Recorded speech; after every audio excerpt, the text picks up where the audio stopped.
नमस्कार, बहुत स्वागत है आपका। आप देख रहे हैं किस्मत कनेक्शन और मैं हूं आपके साथ शैलेंद्र पांडे। देखिए, जीवन चलता है और जीवन चलाने के लिए बहुत सारे समझौते करने पड़ते हैं। बहुत बार अपनी ज़रूरतों को पूरा करने के लिए मजबूरी में कर्ज लेना पड़ता है और कभी कभी यही लिया हुआ कर्ज जिंदगी की बड़ी समस्या बन जाता है। तो आज हम जानेंगे कि कर्ज के बारे में ज्योतिष क्या कहता है और अगर आप कर्ज से छुटकारा पाना चाहते हैं तो आपको कौन से उपाय करने चाहिए। देखिए, दुनिया में हर व्यक्ति कर्ज नहीं लेता। कुछ लोगों को कर्ज लेने की आवश्यकता पड़ जाती है। तो कौन से योग होते हैं जब व्यक्ति कर्ज में फंस जाता है? कौन से ग्रह इसके लिए जिम्मेदार होते हैं? कुंडली का 6वां भाव, एकादश यानी 11वां भाव और द्वादश यानी 12वें भाव से कर्जों की स्थिति देखी जाती है। इन भाव के स्वामी अगर कमजोर हो जाएं या सामान्यतः इन भावों में शुभ ग्रह आ जाएं तो कर्जों की स्थिति बन जाती है। अगर हाथ का रंग कालापन लिए हुए हो या अंगुलियां टेढ़ी मेढ़ी हों तो कर्ज बहुत लेना पड़ता है और कर्ज में जिंदगी बीत जाती है। अगर व्यक्ति के हाथ के बीचों बीच में तिल हो तो व्यक्ति कर्ज लेता है और छोटे छोटे कर्ज लेकर धीरे धीरे जिंदगी में आगे बढ़ता है।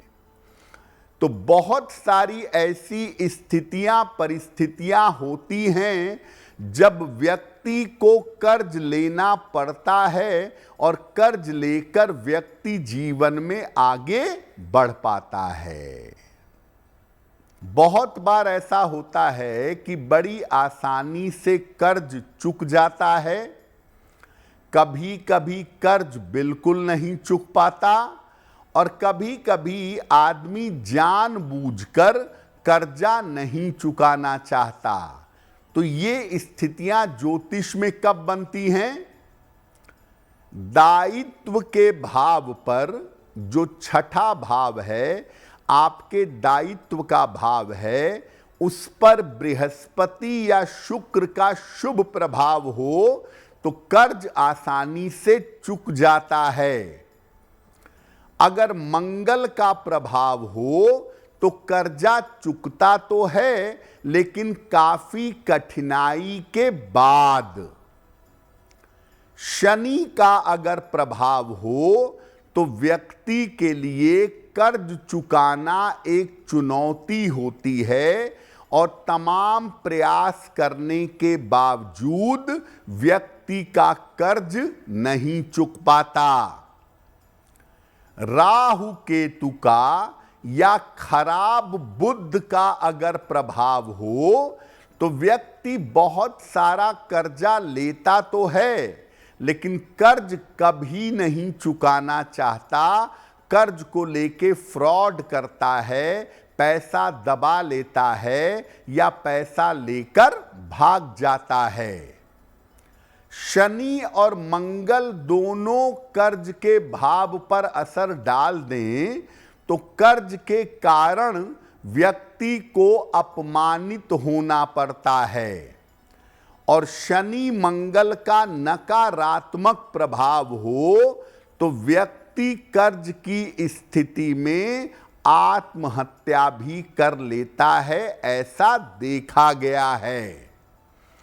यानी शुभ ग्रहों का प्रभाव अगर कर्ज से बनता है तो ऐसे व्यक्ति कर्ज समय से लेते हैं और समय से चुकाते हैं।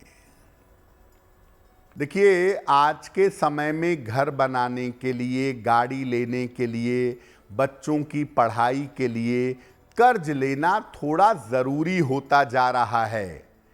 ऐसी दशा में जब आप कर्ज लें तब क्या सावधानी रखें ताकि कर्ज आसानी से समय पर चुक सके। अपनी कुंडली या हस्तरेखा की जांच करवा लें कि कर्ज उतरने की क्या संभावना है, उसके बाद कर्ज में हाथ डालिएगा। कभी भी शनिवार को कर्ज मत लीजिएगा, वरना कर्जा चलता रहेगा। महीने की 8, 17 और 26 तारीख को भी छोड़ दीजिएगा। प्रयास करिए कि कर्ज के पेपर जो साइन करें या जो कर्जा लें वो सोमवार, बुधवार या शुक्रवार को लिया जाए और कर्जे के पेपर को काले कलम से ना भरें। कर्ज के पेपर पर जब आप हस्ताक्षर करें तो मन में भगवान का स्मरण करें, त्वदीयम वस्तु गोविंदम तुभ्यमेव समर्पयेत। हे प्रभु, तुम्हारी ही वस्तु है, तुम्हारी ही चीज है और तुम्ही को समर्पित कर रहा हूं।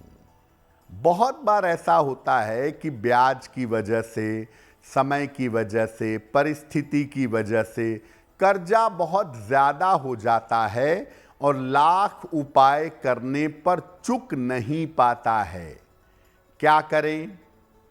मंगलवार को मध्य रात्रि में 11 बजे से 1 बजे के बीच में हनुमान जी के सामने बैठिएगा। उनके सामने चमेली के तेल का 9 मुखी दीपक या 4 मुखी दीपक जलाइएगा और इसके बाद एक विशेष मंत्र का जप करिएगा। हं हनुमते रुद्रात्मकाय हूम फट। हं हनुमते रुद्रात्मकाय हूम फट। कम से कम 1 माला या 3 माला इस मंत्र का जप करिएगा और ये प्रयोग लंबे समय तक हर मंगलवार की रात को आप करते जाइएगा। अगर ये उपाय हर मंगलवार की रात को करते हैं तो कर्ज मुक्ति तो होगी ही, आपकी इनकम, आपकी आय अवश्य ही बढ़ जाएगी। अगर आप मुझसे जुड़ करके अपनी समस्याओं का समाधान चाहते हैं और चाहते हैं कि आपकी समस्याओं को ज्योतिष के माध्यम से सुलझाया जाए तो आप हमसे संपर्क कर सकते हैं, जुड़ सकते हैं एस्ट्रो तक पर।